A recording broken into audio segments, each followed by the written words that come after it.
여러분 안녕하십니까, 진성호입니다. 지금 여의도는 시끄럽고 다른 잡다한 일들이 많이 벌어지지만 본질은 따로 있습니다.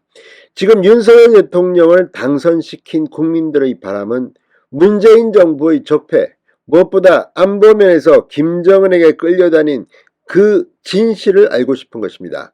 그리고 진실이 규명되면 책임져야 할 사람은 책임을 져야 합니다.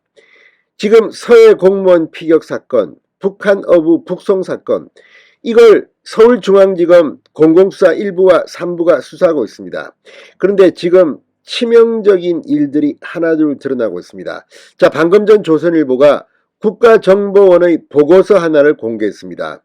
이걸 보면 뜬금없이 노영민 청와대 비서실장이 등장합니다.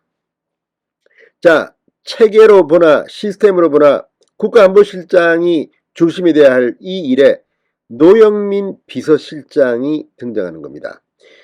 지금까지는 박지원 전 국정원장, 서훈 전 국정원장, 이 국정원이 고발하면서 이들의 초점이 모아지고 있지만 이제 서서히 핵심적인 인물 노영민 당시 청와대 비서실장, 정의용 당시 국가안보실장, 그 다음은 문재인 전 대통령에게 검찰의 칼끝이 가고 있는 것 같습니다. 자, 그런데 방금 전 이 국정원 보고서를 보면 문재인 전 대통령이 이걸 몰랐을까요? 아니, 문재인 전 대통령이 몰랐다면 시스템적으로는 노영민이라는 이름이 등장할 가능성은 없습니다. 이제 서서히 칼끝이 문재인 전 대통령을 겨냥하는 것 같습니다. 자, 문재인 정부 시절인 2019년 11월 귀순어민 강제 북송 당시 국가정보원이 노영민 청와대 비서실장 주재 회의에서 탈북어민 북송 방침이 결정됐다는 내용을 보고서에 기재했던 것으로 알려졌다고 조선일보가 방금 전 보도했습니다.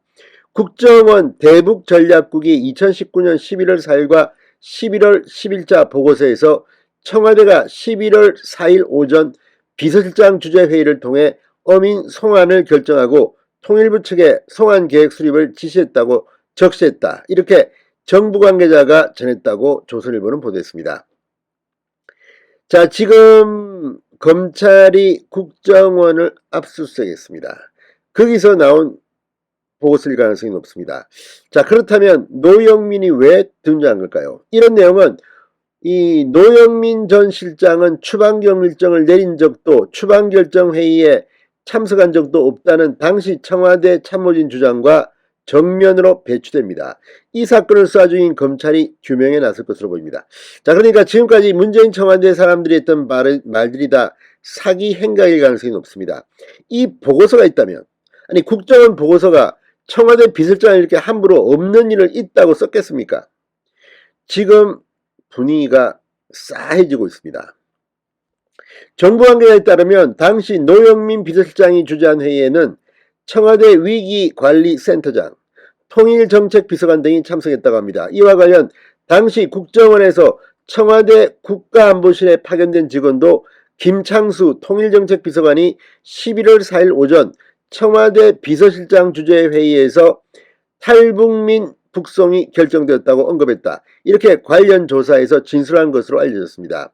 앞서 주요 언론들도 귀순 어민 북송과 관련한 주요 의사결정이 당시 서훈 국정원장과 노영민 비서실장이 함께 논의에 이루어졌고 노 실장 주재 대책회의에서 북송 방침이 결정됐다고 보도한 바 있습니다.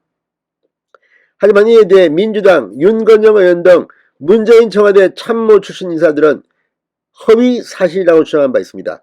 자, 이 사건이 정말 제대로 써낸다면 이렇게 거짓말을 한 이 문재인 정권 때의 청와대 참모들도 수사가 불가피해 보입니다. 국민들을 호도하고 누구를 지금 명예훼손했습니까? 자, 정부 관계자는 탈북어민들의 귀순 의사가 없었으며 국정원의 귀순 보고서를 청와대가 무단 삭제하지 않았다는 민주당 측 주장도 사실과 다르다고 말했습니다. 이 관계자에 따르면 당시 국정원은 어선 납포 당일인 11월 2일 울릉도 동북방 해상에서 납포한 북한 선원 2명이 귀순 의사를 표명했다는 보고서를 국가안보실에 배포했다고 합니다. 국정원이 배포했다고 합니다. 북한선원 2명이 납포 과정에서 정하지 않은 데다 귀순 의사를 명백히 표명하고 나서 자필로 귀순 의사가 담긴 보호신청서를 작성한 것을 토대로 만들어진 보고서라고 합니다. 그런데도 지금 민주당, 문재인 정부의 사람들은 이걸 가지고 납포 당시는 그런 이야기 없다가 마지막에 귀순 의사를 밝혔다고 주장해왔습니다. 이거 거짓말이면 이자들도 사법 처리해야 합니다. 노영민 비서실장 주재회에서는 이런데도 불구하고 강제 북송을 결정한 이유로 보고서가 변조된 것으로 의심된다는 게 정부 관계자의 주장입니다. 자, 물론 이거를 예단하지는 않겠습니다. 수사를 해봐야 됩니다. 그렇지만 이걸 보면 정말 무슨 일 때문에, 누구 때문에 문재인 전 대통령은 몰랐을까요? 노영민이 했는데 이게 절차 프로세스에 맞는 겁니까? 자, 아무튼 여권 관계자는 조선일보에 대북 송환에 평균 5, 6일이 소요됐다는 야권 주장에 대해서도 북으로 돌아가겠다는 의사를 밝힌 사람에게 국한된 수치다. 교묘한 통계 조작이라고 했다고 합니다. 이 관계자는 귀순 사건의 통상조사기관은 10내일 14일이다. 이번 사건은 중앙합동조사까지 이뤄진 사안으로 지역합동조사만 이뤄진 여타 대북 송환 사건과 단순 비교가 어렵다. 문재인 정부가 통상 수주 걸리는 귀순자 조사를 3일 만에 끝내고 서둘러 북송했다는 것입니다. 일단 이 문제는 지금 수사 중입니다. 서울중앙지검이 하고 있습니다. 문재인 정권의 핵심 인사들이 이제 안보라뿐만 아니라 노영민 비서실장까지도 사법 처리될 가능성이 높아지고 있습니다. 신성호의 융단 폭격이었습니다. 여러분 감사합니다.